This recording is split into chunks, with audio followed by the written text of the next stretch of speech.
Telangana please please please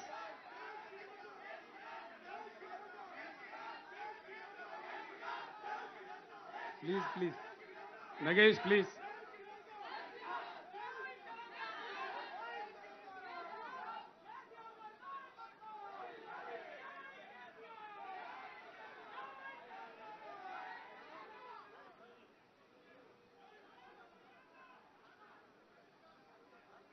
Telangana కిసానों के mike వస్తలేదా ఈడ ఏ బాబు ఈడ మైక్ వస్తలేదా ఏం చేస్తాను మైక్ వస్తలేదా ఇదడ దిప్పు తిరుగుతుందా దింపు అటు దింపు మీరు అడ్డం జరగండి ఇక హలో అడ్డం మీరు వెనక జరగండి మైక్ వస్తుంది. ఇప్పుడు వస్తుందా ఇప్పుడు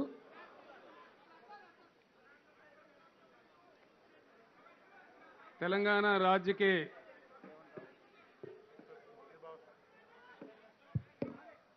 किसानों का केंद्र सरकार से दाम ये వచ్చిన కాడికి కింద గింతే ఉన్నది దీనికంటే ఆలోలు ఎక్కువైతాను ఏం చేసిండ్రా రాజశేఖర రెడ్డి ఇంత చిన్న మీటింగ్ ఇదా కథ ఏడబట్టుకుంటారు రెండు అది బంద్ చేయన్న బాబు केंद्र सरकार से तेलंगाना किसानों का धान खरीदने के मांग को लेकर यहां दिल्ली में पधारे हुए तेलंगाना राज्य के माननीय मंत्रीगण, माननीय सांसद, माननीय विधायकगण, हमारे एमएलसी और लोकल बॉडीज के जनप्रतिनिधि, तेलंगाना राज्य के किसान संगठन के नेता और हम सबके अलावा हमारे साथ मदद जुटाने के लिए आए हुए हमारे भाई, इस देश के एक महान किसान नेता के बेटा महेंद्र सिंह टिकायत जी के बेटा और आज के किसानों का इस देश का प्रतिनिधि माननीय राकेश टिकायत जी और उनके साथी भाई, मैं आप सबका प्रणाम करता हूं।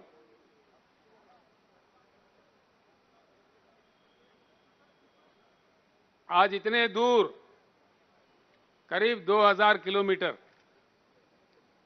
तेलंगाना राज्य के पूरे ही विधायक, पूरे ही मंत्री और किसान बंधु जो संगठन है उसके सारे ही प्रतिनिधि इतने कड़ी धूप में दिल्ली क्यों आए हैं,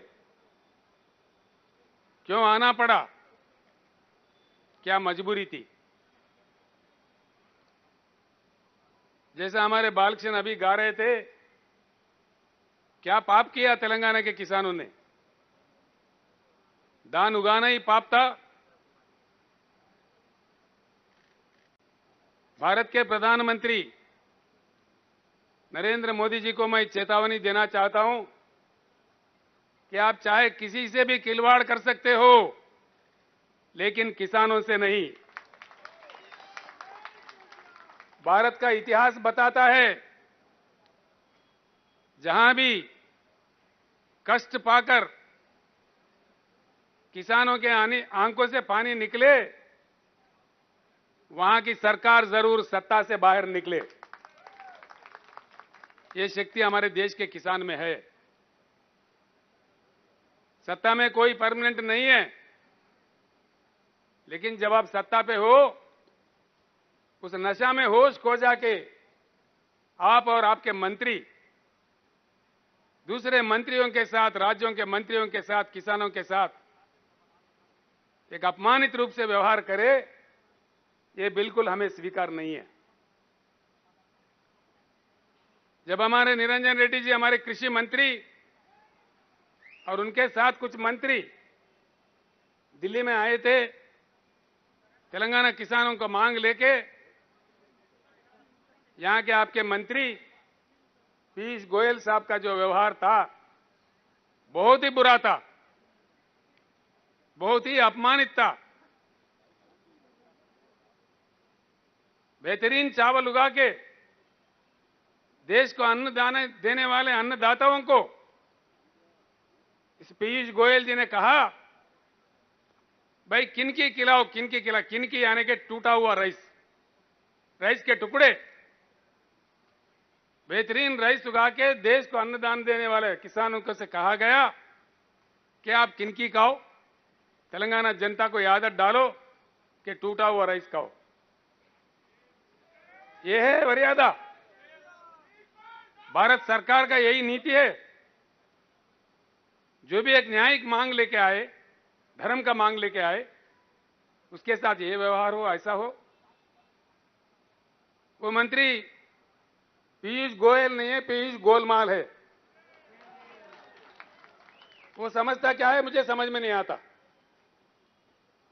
उल्टा सुल्टा बोलने लगता है। देश के कोने कोने के बारे में उनको क्या नॉलेज है, क्या बात मालूम है, हमें समझ में नहीं आता। हमारा तेलंगाना राज्य का एक अलग किस्सा है। हम अपने अलग राज्य थे, जबरदस्ती जबकि दिल्ली सरकार ने हमको आंध्र प्रदेश में मिला दिया। आंध्र प्रदेश में मिलने के बाद कई दुख हमें झेलने पड़े। जो प्रोजेक्ट हमारे लिए बनने थे वो बंद कर दिए गए। जो हमारे लिए शुरू किए गए थे कई दशकों तक उसको पेंडिंग रखा गया। किसान को ना नहर से बांध से पानी मिला, मजबूरन जमीन का पानी को ढूंढना पड़ा। आप हैरत करेंगे राकेश टिकायत जी, शायद ही तेलंगाना के मुकाबले में सारे देश में कहीं भी इतने बोरवेल नहीं होंगे। तेलंगाना राज्य में ही सिर्फ तेलंगाना राज्य में आज 30 लाख बोरवेल चलते हैं। 30 लाख। वहां के किसानों ने अपने खून पसीने की कीमत से 50,000 करोड़ के ऊपर खर्च करके इन 30,000 बोरों का खुदवाई की। लाइनों के लिए, करंट लाइन के लिए पैसा भर्ती किया, अपने आप में मोटर खरीदा और उससे धान उगाने का काम किया कईयों दशक, आंखों में पानी लेते हुए। यह हमारी दुख भरी कहानी थी। सारी व्यवस्था जो माइनर इरिगेशन का व्यवस्था था, जो हमारे महान काकतीय राजाओं ने दिया था, आंध्र प्रदेश सरकार ने उसको नजरअंदाज किया, उसको बर्बाद किया। उसके बाद जमीन में पानी नीचे गया। 800 फीट में, 1000 फीट में, 900 फीट में पानी मिलता था। खेत उगाओ, बीच अदर में सूख जाओ, बिजली 5-6 घंटा भी सही नहीं आता। अब क्या करे किसान। एक जिला है जी महबूबनगर, उस जिले का आबादी है 35 लाख। वहां से 20 लाख लोग पेट हाथ में लिए मजदूरी करने देश के कोने कोने में जाते थे। ये हमारा दुख था। किसानों के आत्महत्या हजारों की तादाद में, और किसानों के परी काम करने वाले जो दूसरे लोग होते वो भी बिछड़ गए। सारी ग्रामीण व्यवस्था में दुख ही दुख भर गया था, पूरे बिखर गए थे। तेलंगाना समाज में एक जबरदस्त शोक, उससे लेके तेलंगाना जनता 1956 से लेके 6 दशक तक अलग राज्य का मांग करते रहे। हम अलग राज्य मांगते हुए कई बार कई हमारे युवा शहीद हुए। 1969 के मूवमेंट में हमारे 400 युवा पुलिस गोली के शिकार हुए, मारे गए। कई लोग, लाखों लोग जेल गए। हम कई दुख झेले थे। जब इस बार 201 में ये गुलाबी झंडा उठा, फिर एक बार जय तेलंगाना नारा गूंजा, तो हमने काफी प्रयास करके पूरी देश के राजनीतिक दलों को समझा के मना लिया। काफी मशक्कत के बाद, काफी काम करने के बाद, 14-15 साल के लगातार लड़ाई के बाद 2012 जून देखो तेलंगाना राज्य बना। तेलंगाना 14 राज्य हमारा बना। आखिर हमारा सपना साकार हुआ। राज्य बनने के बाद वहां का जनता उनके प्रतिनिधि चुनने में टीआरएस पार्टी को वहां सरकार चलाने का आदेश दिया। हम जब से चला रहे, सर्वोच्च प्राथमिकता हमारा खेती किसानी पे था।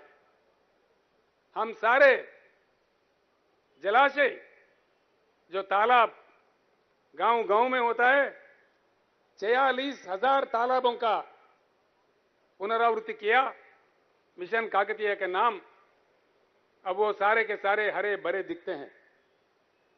जमीन की पानी जो ग्राउंड वाटर है वो ऊपर आ गया। बिजली नहीं थी हमारे पास, बिजली की बड़ी किल्लत थी जब तेलंगाना बनी थी। काफी कोशिशों से कई हजारों करोड़ खर्च करके हिंदुस्तान का इकलौता राज्य, एक ही राज्य है आज हिंदुस्तान में 24 घंटा हर किसी को क्वालिटी पावर देता है। आज हम देखते हैं सारा देश में जंग। प्रधानमंत्री के खुद के गुजरात राज्य में भी किसान उमड़ पड़े हैं रोडों पे करंट का मांग करते हुए। सारे हिंदुस्तान परेशान है। लेकिन मैं फख्र से कह सकता हूं एक ही तेलंगाना राज्य है जहां हर किसी को 24 घंटा उत्तम दर्जे का पावर दिया जाता है। और खास तौर पर आपने अपने भाषण में जो कहा, किसानों के लिए 24 घंटा मुफ्त करंट देने वाला एक ही एक राज्य है हिंदुस्तान में, तेलंगाना राज्य। हमारे तालाबें भर गई, बिजली सही हुई, 30 लाख बोर काम करने लगे, हमारे पैदावारी लाजमी है बढ़ेगी। और पीयूष गोलमाल कहते हैं, भाई क्या चमत्कार किया तेलंगाना ने। हां किया जी, चमत्कार ही किया। अगर आप नहीं समझेंगे हम क्या करेंगे। जब हमारे पार्लियामेंट के नेता माननीय केशवराव जी राज्यसभा में सवाल उठाए, वो तो उनको ना समझ करार दे रहे थे। मैं पूछ रहा हूं पीयूष गोयल जी, ना समझ कौन है? हमारे केशवराव जी है, ये आप खुद में ना समझ है। कौन ना समझ है? ऐसे बातें, इतने अहंकार कहां से आए आपको? क्यों ऐसी बातें करते हैं? हां चमत्कार हुआ जी। मैं कहता हूं एक मुख्यमंत्री होने के नाते 2014 और 2022 का तुलना करके देखे, तेलंगाना में सिंचाई, तेलंगाना के कृषि क्षेत्र में 1 करोड़ की बढ़ोतरी आई, 1 करोड़ एकड़ की बढ़ोतरी आई। देश के प्रधानमंत्री सच्चे, अच्छे, ईमानदार, प्रजा प्रेमी प्रधानमंत्री होते। ये तेलंगाना किसानों ने जो काम किया है, ये सराहनीय काम है, प्रशंसनीय काम है।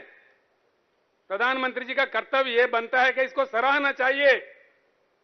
उल्टा आप हमारे अपमान कर रहे, हमको दोषी ठहरा रहे। धान उगाना ही दोष है, इस देश को अन्न देना ही देश है, दोष है? क्या बात देश है? जैसा अभी हमारे भाई राकेश टिकायत जी कह रहे थे, देश में किसानों के एक महासंग्राम शुरू होगा। मैं उनका वचनों का स्वागत करता हूं। पूरी तेलंगाना के जनता और किसान डटकर आपके साथ खड़े हो जाएंगे। टिकायत जी, जो महासंग्राम शुरू होने हैं, मैं आप लोगों का तारीफ करता हूं, आप लोगों को शुभकामनाएं देता हूं। केंद्र सरकार कितना आपको अपमानित किया हम देखते रहे, आश्चर्य व्यक्त करते रहे। आपको केंद्र सरकार ने खालिस्तानी कहा, उग्रवादी कहा, पता नहीं क्या क्या कहा। कितने मुश्किल खड़ा कर दिए, कितने पुलिस तैनात किए, लेकिन अटल तरीके से आप लोगों ने देश के किसानों के प्रति उनके मांगों को लेकर के 13 महीने लगातार जिस प्रकार का आंदोलन किया, शायद पूरी दुनिया भर में कहीं नहीं हुआ, किसी देश में नहीं हुआ। आपने ये हालत कर दी भारत सरकार का कि प्रधानमंत्री को खुद आके आपसे माफी मांगनी पड़ी, देश के किसानों से माफी मांगनी पड़ी। हमारे प्रधानमंत्री तो माफी के सौदागर है, जब कभी चुनाव आता है वो माफी मांग लेते हैं। कुछ समय पहले कुछ अन्य लोगों से भी वो माफी मांगे थे, हो सकता है बाद में भी फिर माफी मांगेंगे, यही लगता है। मैं सीधी बात कहना चाहता हूं, तेलंगाना चाहता है, तेलंगाना अनुरोध करता है, डिमांड करता है, इस देश के किसान भिखारी नहीं है, भीख नहीं मांग रहे हैं। इस देश के किसान मांग रहे हैं, अपना हक मांग रहे हैं। फिर एक बार मैं प्रधानमंत्री से कहता हूं, आप एक नई एग्रीकल्चर पॉलिसी का रचना कीजिए, हम भी उसमें योगदान देंगे। आप अगर नहीं करेंगे, ये बात आपकी बस की नहीं है, आगे चल के आपको हटा देके जो नई सरकार आएगा उसके तहत नई एग्रीकल्चर पॉलिसी, जो integrated agriculture policy of India होगा, उसको हम लागू करेंगे। तेलंगाना जब लड़ने के लिए निकलता है, अंतिम विजय प्राप्त करने तक रुकता नहीं। राकेश जी, एक अजीब बात है, वो हमारे किसान धान उगाए, खरीदो बोले तो ये उल्टा पलटा बोलते हैं। बड़ा चमत्कार, इन्होंने कहा जी क्रॉप बदल दो। हमने किसानों को कहा भाई क्रॉप बदल दो। क्रॉप बदलाव की बात हमारे कृषि मंत्री कह रहे थे, सारे एमएलए कह रहे थे, सारे मंत्री कह रहे थे, गांव गांव में हमारे सरपंच भी कह रहे थे भैया क्रॉप बदलना चाहिए। लेकिन इन्हीं के दो आदमी, एक आदमी है केंद्र कैबिनेट में मंत्री किशन रेड्डी जी, दूसरे इनके पार्टी के अध्यक्ष, भारतीय जनता पार्टी के अध्यक्ष तेलंगाना राज्य के, कह रहे थे कि धान उगाओ, धान उगाओ, हम खरीदेंगे। उनको उचका के बहका के धान उगाने पर कह रहे थे कि उगाओ, हम खरीदेंगे, मुख्यमंत्री की बातों में आने की जरूरत नहीं है, ये उनका कहना था। है टीवी आपके पास? कहां है टीवी?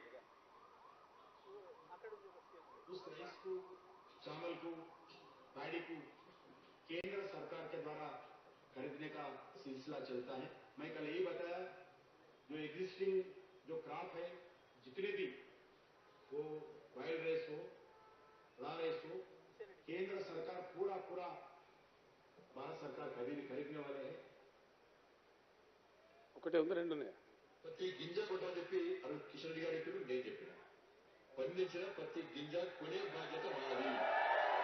నేను మాట ఇస్తున్నాను, ముఖ్యమంత్రి మాటలను మోసపోకండి అని చెప్పి క్లియర్గా వాళ్ళు చెప్పిన దానికి కట్టుబడినాం.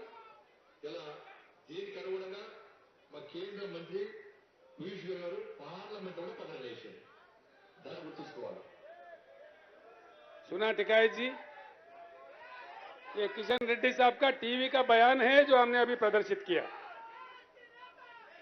वो तो कह रहे थे एक एक दाना दाना दाना हर दाना खरीदेंगे। अब किधर गए बे लापता है। गजब की बात है, सारे तेलंगाना के जनप्रतिनिधि आए दिल्ली में धरना प्रदर्शन करने।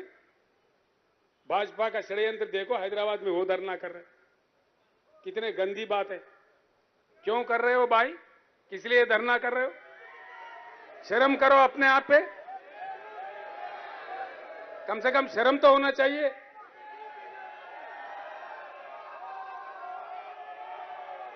इतना बेशर्म भाजपा,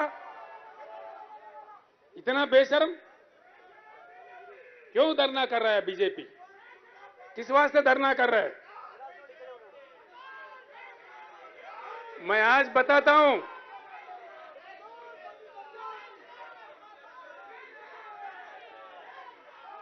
हम इतना कमजोर नहीं है।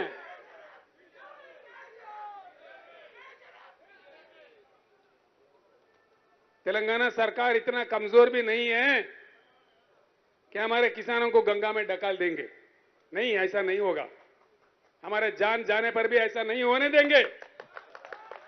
बचा लेंगे हमारे किसानों को। लेकिन सारे देश को पता चले कि इनका व्यवहार कहां कहां क्या क्या चल रहा है। किसानों के साथ इनका व्यवहार क्या है। आपने सही कहा जी, बिल्कुल। आज का जो सरकार है षड्यंत्र वाला सरकार है, जनतंत्र वाला सरकार नहीं है। इतना बड़ा केंद्र का सरकार, इतने बड़े बड़े बातें करने वाले प्रधानमंत्री, तेलंगाना एक छोटा सा राज्य है, वहां के किसान का पैदावारी दान खरीदने के लिए केंद्र सरकार के पास या धन नहीं या नरेंद्र मोदी जी का मन नहीं। क्या नहीं? धन नहीं कि मन नहीं? तेलंगाना तो आपको वोट चाहिए, दान नहीं चाहिए। तेलंगाना से सीट चाहिए लेकिन दान नहीं चाहिए। यह आपका षड्यंत्र है या राजनीति है। जब आवाज उठा के मांग करे तो उल्टा आपके भाजपा को हैदराबाद में धरना पे बैठाए। शर्म करना चाहिए, शर्म होनी चाहिए। ये षड्यंत्र देश में आगे से नहीं चलेगा। हम जाएंगे जी, आज या कल निकल जाएंगे, इस समस्या का समाधान ढूंढेंगे, इसको निपटाएंगे और बाज़ाब्ता आके बाकी दिल्ली में बैठ जाएंगे। इस सरकार का क्या क्या नीति है, आप जैसे कह रहे थे, सारे राजनेताओं को इकट्ठा करेंगे, जोड़ेंगे। इस देश के किसानों को जब तक संवैधानिक रक्षा नहीं मिली, जब तक एमएसपी संविधान में ना आए, तब तक हम बिल्कुल आखिरी बूंद खून तक भी हम लड़ते रहेंगे। लड़ाई जारी रहेगा। हम सारे लोग, राकेश टिकैत जी, हम सारे लोग आपके साथ होंगे। जल्द से जल्द जो मुख्यमंत्री इस बात से सहमत है, जो राजनीतिक पार्टी इस बात से सहमत है, उनकी सारी सहमति से देश में एक ऐसी जलजला भूकंप पैदा करेंगे, ये पीयूष गोलमाल भागते भागते नजर आएंगे। बिल्कुल भागेंगे जी। हमने बहुत देखा जी, बहुत बड़े बड़े हिटलर चले गए, नेपोलियन चले गए, मुसोलिनी चले गए। ये क्या बात है? क्या ये 1000 साल रूल करने के लिए तोड़िया है? कोई परमानेंट है क्या? इतना अहंकार क्यों? किनकी कहो? मंत्रियों से कहते हैं कोई काम दाम नहीं है क्या? मंत्री क्यों आए? हफ्तों पर इनके दफ्तर में गए, वहां मंत्री लोगों को बिठा के 3-3 घंटा देर करके आते हैं ताकि ये चला जाए, उल्टा बदनाम उन पे लग जाए। यही इनका नीति है। सारे हमारे सांसद गए, सांसद के साथ भी यही व्यवहार। क्या ये चलेगा? ये नीति है? केंद्र सरकार चलाने का गंभीरता है? ये बात नहीं चलेगी। यही नहीं जी, कई अन्य बातें हैं जो हमारे दिल में है। सारे देश के जनता के दिल में जो आग है, हमारे दिल में भी वही आग है।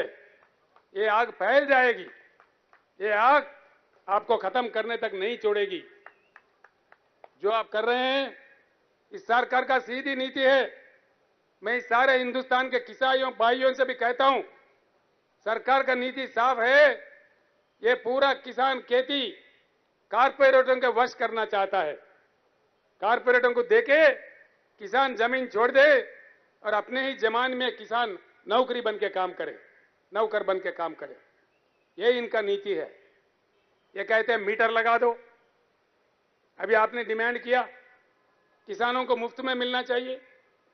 उत्तर प्रदेश में ये हाल हो रहा जी। सरकार चुना, मोदी साहब ने बड़ी अच्छा तोहफा दिया। वहां पे तोहफा इतना है कि एक के जगह अगर 2 पशु खरीदेंगे वो कमर्शियल हो जाएंगे। मीटर लगाओ, खून चूसो। यह है तरीका देश चलाने का, किसानों के साथ खिलवाड़ करने का। ये नहीं चलेंगे।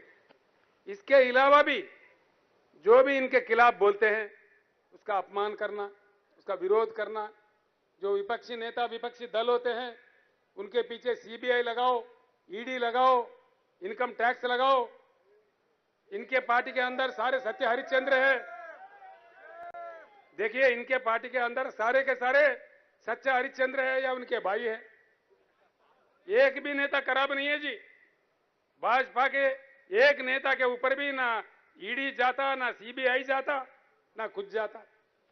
जहां भी कोई प्रश्न उठाते हैं, देखो ये लोग कहने लग जाते हैं जी। हर राज्य में इनका एक तमाशा बना हुआ है। चंद ही दिनों में मुख्यमंत्री को हम जेल भेजेंगे। हमने कहा आओ, दम है तो आओ। किसको कौन जेल भेजेगा? आ जाओ, दम है तो आ जाओ। हर किसी को इनके छोटे मोटे कुत्ते राज्यों में भौंकने लगते हैं, मुख्यमंत्री को जेल भेजेंगे। हर राज्य में हर किसी के साथ। मैं साफ कहता हूं, देश आपको समझ चुका है। आपका जनतंत्र का राज्य नहीं है, आप लोग षड्यंत्र का राज चला रहे हैं। धीरे धीरे पूरा देश समझ गया है। अब देश चुप बैठने वाला नहीं है। तेलंगाना में हमने काफी कुछ कर लिया। भारत देश के लिए अभी काम करना है। हम निकल पड़े हैं। हम इतना बाद में लास्ट में बोलो ना भाई। इधर हम बोल रहे हैं, उधर आप बोल रहे हैं, तो क्या चीज समझ। अरे अरे बैठ जाओ।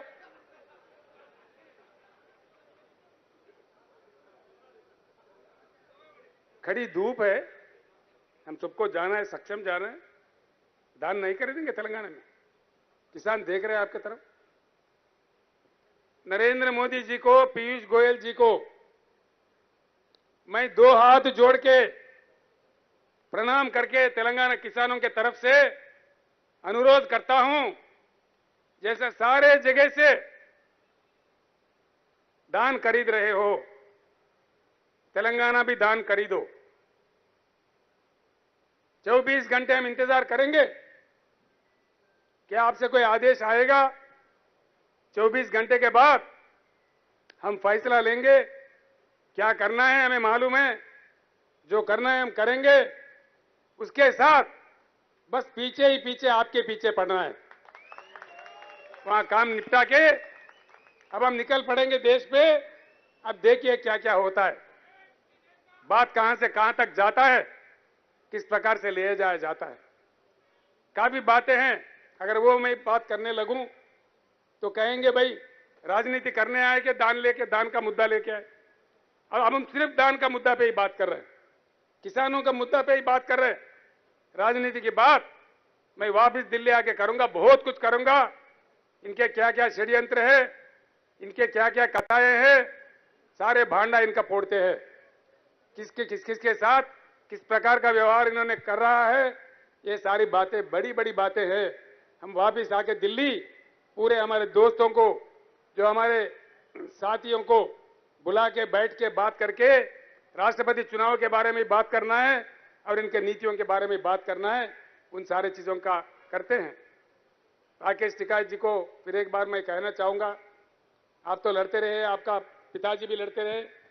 जब मैं बहुत छोटा था, यूथ नेता था, 1978 80s में आपके पिताजी एक आवाज पे लाखों किसानों को बुलाते थे, किसान रैली बुलाते थे। उतने महान नेता थे हमारे महेंद्र सिंह टिकैत जी। आपने भी साबित किया, उनके सच्चे सपूत हैं आप। इसीलिए देश के किसान के साथ आप खड़े हैं। आप पे हम गर्व करते हैं, हमारा नाज है आप पे। इसलिए एक ऐसा नेता अगर हो, संघर्ष करे, उनको जाना है। एक्चुअली राकेश टिकैत जी आज उपवास में है, वो खाना भी नहीं खाते। आज हर सोमवार को उपवास रखते हैं, उनका उसूल है। लेकिन मैंने रिक्वेस्ट किया, हमारे किसान इतने दूर से आ रहे हैं, हमारे सारे जनप्रतिनिधि आ रहे, आधे घंटे के लिए आप आना। 3:15 बजे का उनका फ्लाइट है। औरंगाबाद में, महाराष्ट्र में किसी संघर्ष में जाना है, किसान संघर्ष में उनको मीटिंग में जाना है। उनको भी हमें विदा भी करना है। तो इसलिए भाइयों, आपने जो कष्ट करके इतने तो दूर आए, हमारे को यहां विजय प्राप्त भी हुआ, नहीं भी हुआ, कोई बात नहीं है। लेकिन देश को एक बार बताना था कि तेलंगाना किसानों का मांग क्या है। हमने वो बता दिया। बाकी प्रधानमंत्री पे छोड़ दिया। प्रधानमंत्री का आदेश मिले धान खरीदने का ठीक है, नहीं भी मिले तभी ठीक है। हम इतने गरीब नहीं हैं, अपने हाथ में समस्या समाधान हम ढूंढेंगे। कल परसों में इसका फैसला ले लेंगे, फिर इसके बाद अब इनके पीछे पड़ेंगे। सारे देश के किसानों के भलाई के लिए हम आगे लड़ते रहेंगे। जय तेलंगाना, जय हिंद।